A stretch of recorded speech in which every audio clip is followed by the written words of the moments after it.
नमस्कार मित्रांनो, मी स्वाती तोरसेकर एशा पृथ्वीमध्ये तुमचं स्वागत करते. म्हणतात ना, युद्धामध्ये सर्व काही क्षम्य असतं. पण क्षम्य म्हणजे कुठपर्यंत?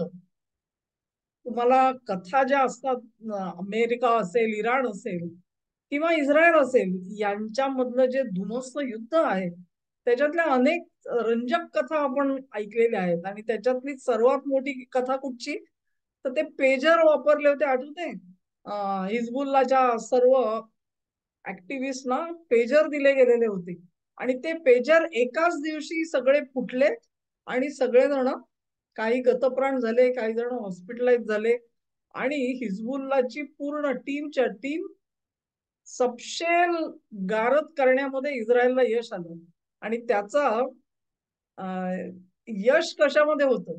तर हे पेजर टीम जी होती, ती पेजर टीमचा जो प्रमुख होता, कुठला?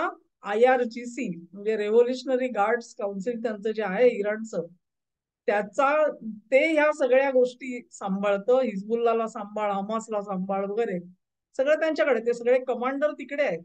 तर त्या टीमचा जो प्रमुख होता, तो प्रमुखच मुळी इस्रायलचा हस्तक होता.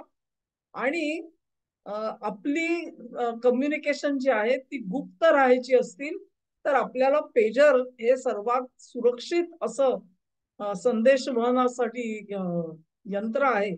हे त्यांनी आपल्या नेतृत्वाला पटवलं, त्यांनी मान्य केलं. मग त्याच्यानंतर त्यांनी ते पेजर इश्यू केले. ते पेजर कुठून बनवून घेतले? ते तर युरोपातून बनवून घेतले. पण युरोपामध्ये बनवणारी ती कंपनी मात्र इस्रायली होती, हे काही या लोकांच्या लक्षात आलं नाही. आणि मग सगळा फियास्को झाला सगळा. पण त्यानंतर लक्षात आलं की तो जो प्रमुख होता, तो प्रमुखच मुळी इस्रायलचा हस्तक होता. दुसरं उदाहरण म्हणजे इराणमध्ये जे हल्ले झाले आता, त्याच्यामध्ये काही ड्रोन्स वापरले गेले. आणि ते ड्रोन्स, त्यांच्या लक्षात आलं की हे काही कुठल्या बाहेरच्या देशातून आलेले नाहीयेत, ते इराण मधूनच लॉन्च केले गेले. आणि तिथेच त्यांनी हत्या घडवून आणल्या. हे कसं घडलं, त्याचा शोध घेतला तेव्हा लक्षात आलं की ड्रोनची फॅक्टरी मुळात इराणी मध्येच टाकलेली होती. त्यात काम करणारे पण इराणीच होते. ते बिचारे सगळे कामगार भक्तिभावानी आपण देशासाठी, देशाच्या रक्षणासाठी ड्रोन बनवतोय या भावनेने समर्पणाने काम करत होते. फक्त फरक इतकाच पडला की ते ड्रोन बनवणारा मालक जो होता, तो इस्रायली होता. आणि त्यांनी ते ड्रोन इराणच्या अंतर्गत हल्ल्यांसाठी वापरले आणि इराणलाच गारद केलं. अशा या सगळ्या रंजक कथा आहेत. आता त्याच्यामधलाच जो पुढचा भाग आहे, तो आपण सगळेजण समजत होतो की इराण मधली आर्थिक परिस्थिती अशी आहे की खरोखरच तिथे लोकांचा उद्रेक झाला तर काही नवल बाळगण्याचं कारण नाहीये. आणि तेच वाटत होतं की आधी व्यापाऱ्यांनी बंद पुकारला, कारण व्यापाऱ्यांना अनेक समस्या येत होत्या व्यापार करण्यामध्ये.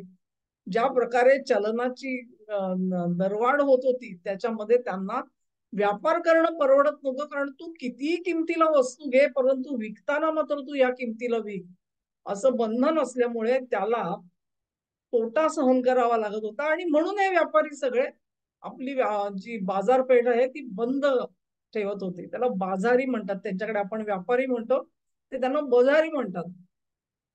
हे सगळे उतरलेले होते, इथपर्यंत ठीक होतं. मग उरलेले लोक पण उतरले.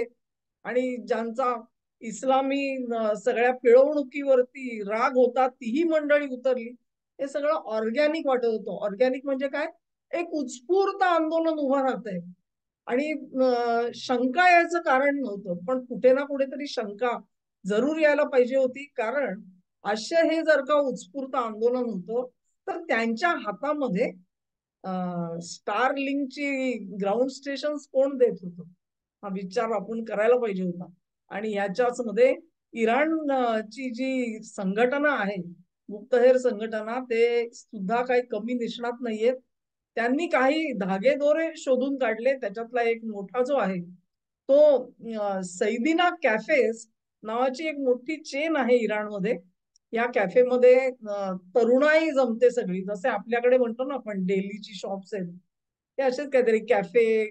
काय तो, मलाही माहिती नाही, कॉफी चांगली 150-200 रुपयाला कॉफी विकणारे जे सगळे जॉईंट आहेत तिथे सगळी तरुणाई जमते, तशी या सैदीना कॅफेज मध्ये जमत होती. त्याचा मालक मोहम्मद सैदीना हा आपला आपलं दुकान बंद ठेवत होता त्या आंदोलनाच्या दरम्यान.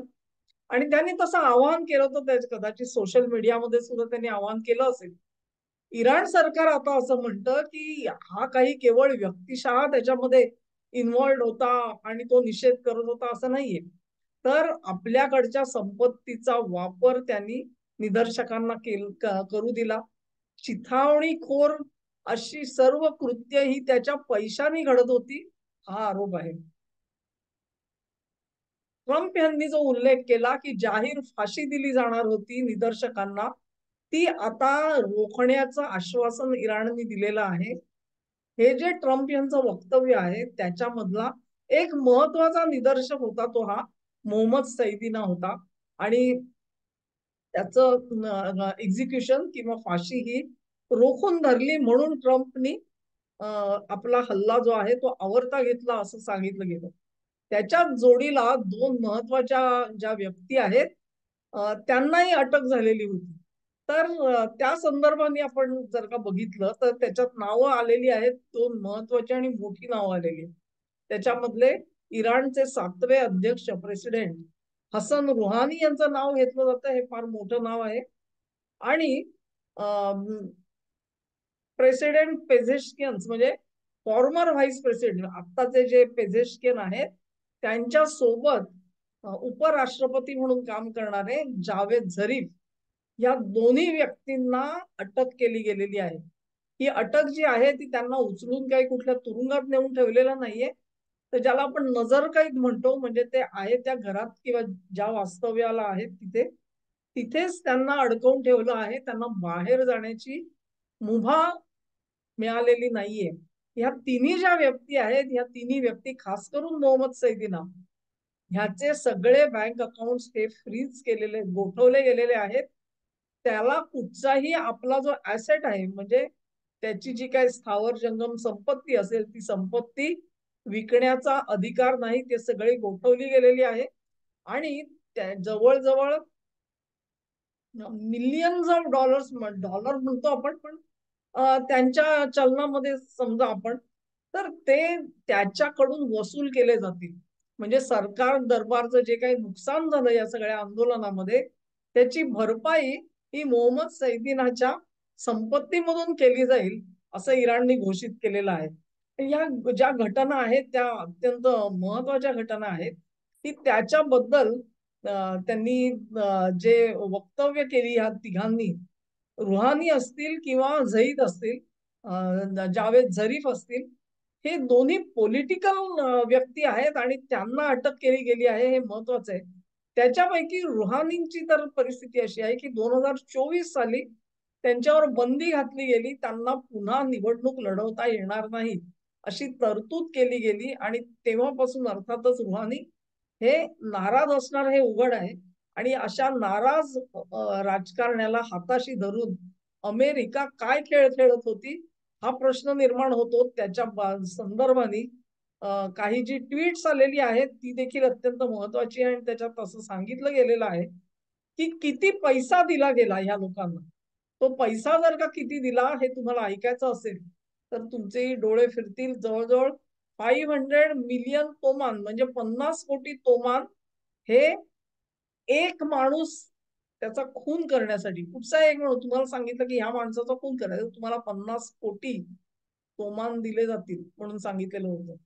20 कोटी तोमान हे कशासाठी होते, तर वाहनांची जाळपोळ जर का तुम्ही केली तर त्याच्या मागे तुम्हाला 20 कोटी रुपये मिळतील. 8 कोटी रुपये कशासाठी ठेवलेले होते, पोलीस स्टेशन जाळून टाकलं तर तुम्हाला 8 कोटी रुपये दिले जातील. रुपये नव्हे, तोमान दिले जातील. आणि 1.5 कोटी तोमान कशासाठी होते, तर any form of harassment of डिसरप्टिव्ह action, म्हणजे तुम्ही जनजीवन ठप्प करण्यासाठी जी काही छोटी मोठी कारवाई कराल त्याच्यासाठी 1.5 कोटी तोमान तुम्हाला दिले जातील. अशा पद्धतीने पैसा वाटला गेला. जो पैसा वाटला गेला त्याच्यासाठी जो वित्तीय पुरवठा होता आणि त्याच्यासाठी जी लॉजिस्टिकल सपोर्ट म्हणतो, म्हणजे त्यांना लागणारे जी साहित्य होतं ते साहित्य जागच्या जागी जाऊन पुरवणं, याची सगळी जबाबदारी ही अर्थातच इस्रायली आणि अमेरिकी सूत्रांनी घेतली होती. पण त्याच जोडीला तिथे पाकिस्तानी हस्तक सुद्धा कार्यरत होते, हे आपण विसरता आपल्याला येणार नाही. ह्याच पद्धतीने जर का तुम्हाला पत्रकारांना किती दिले ह्याचा इथे उल्लेख नाहीये, परंतु जर पत्रकारांनी या कथा जनतेला सांगितल्या नसत्या तर त्याचा काही उपयोग झाला नसता. त्यांचा सुद्धा हिशोब वेगळा ठेवला गेला असेल याबद्दल मला शंका नाही. त्या अशा पद्धतीने हे जे आंदोलन उभं राहिलं ते काही प्रमाणामध्ये मूलभूत स्वाभाविक कारण जरूर आहेत, परंतु तिथे हे सगळे एक्सटर्नल फॅक्टर्स जे आहेत ते सुद्धा कार्यरत होते. आणि मग इराणनी जी काही कठोर कारवाई केली ती योग्य की अयोग्य ह्याचा विचार आपल्याला करावा लागेल.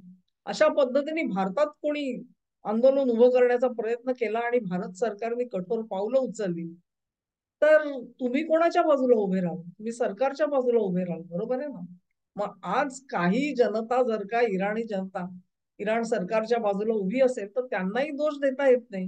हे रुहानी असतील किंवा तो जो झरीफ आहे ह्यांनी अमेरिकेच्या हातातलं बाहुलं बांधण्याची गरज नव्हती. त्यांनी स्वतंत्ररित्या आपलं आंदोलन चालू ठेवायला हवं होतं. त्याच्यासाठी बाहेरील मदतीची गरज नव्हती, परंतु ती मदत घेतली गेली ही अत्यंत महत्वाची गोष्ट आहे. आणि त्याच्यामुळे एक जे आंदोलन उभं राहिलं ते किती फोपचं आंदोलन होतं त्याचा अमेरिकेला अखेर अंदाज आलेला होता की या सगळ्याचं नेतृत्व कोणी करायचं. नेतृत्व करण्यासाठी तो जो रझा पहिलवी कोण आहे त्याचा वारसदार रोज उठून निदर्शकांना चेतवण्याचे प्रयत्न करतो, तो बिलकुल कागदावरती नव्हता. कदाचित रुहानींचं नावच असेल त्याच्यामध्ये, कारण ते त्या पोझिशन पर्यंत जाऊन पोहोचलेले होते आणि त्यांनी सगळे अफेअर्स आतापर्यंत हँडल केलेली होती.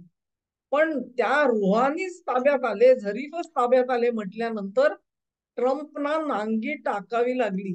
कारण ह्या लोकांची सुटका करायला आपण असमर्थ आहोत असं जर का दिसलं तर इथून पुढे अमेरिकेवरती इराणी जनता विश्वास टाकणार नाही याची त्यांना खात्री आहे. त्यामुळे ते म्हणतात ना की 2 पावलं मागे या, यशस्वी माघार ज्याला म्हणतो आपण, तशी यशस्वी माघार कदाचित ट्रम्पनी घेतली असेल.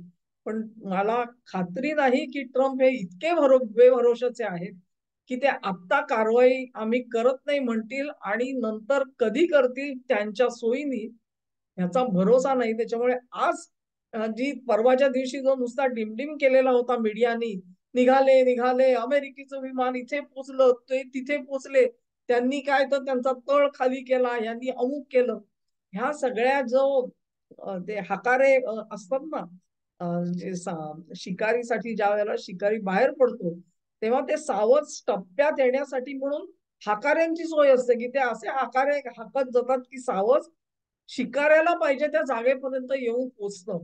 तसे हे पत्रकार आहेत, ते हाकारे आहेत आणि ते सावज आपल्या टप्प्यात आणायचा प्रयत्न करत होते. परंतु इराणनी ट्रम्पवरती मात केली ह्या सगळ्यांना ताब्यामध्ये घेऊन, आणि त्यांच्या अखेर सुटकेसाठी म्हणून ट्रम्पना कारवाई कदाचित मागे घ्यावी लागली असेल. सांगता येत नाही ह्याच्यानंतर सौदा कसला होईल आणि काय होईल. मला आश्चर्य एकच वाटतं की ट्रम्प म्हणतात की नाही, मला फोन आला की ते आता असं काही करणार नाहीत आणि म्हणून मी कारवाई मागे घेतलेली आहे. तेव्हा हा फोन कोणाचा आला हा प्रश्न आहे. कारण अर्थातच त्या फोनवरती विश्वास टाकता येईल असं ट्रम्पना वाटलं, भिस्त टाकता येईल असं ट्रम्पना वाटलं, ही महत्वाची गोष्ट आहे मित्र. कारण असे निरोप आणि फोन कोणी कोणाला करू शकेल, त्याच्यावर ट्रम्पने विश्वास ठेवला ही महत्वाची गोष्ट आहे. त्याचाच अर्थ असा की ट्रम्प आणि इराण यांच्यामध्ये काही ना काही सुसंवादाचे चॅनेल्स ओपन आहेत, जे चॅनेल हे नोन सोर्सेस म्हणजे कतार, सौदी किंवा इस्रायल यांच्यामधून जात नाहीयेत. पाकिस्तानातून जातात का माहिती नाही, की मग तिथे भारताचा समावेश आहे हेही सांगता येत नाही. असो, आजच्या घडीला तरी अमेरिकेची जी कळसूत्री बाहुली होती त्यांना इराणने ताब्यात घेतलेला आहे. आणि त्यामुळे अमेरिकेला नांगी टाकावी लागली, ही गोष्ट आता उघड झालेली आहे.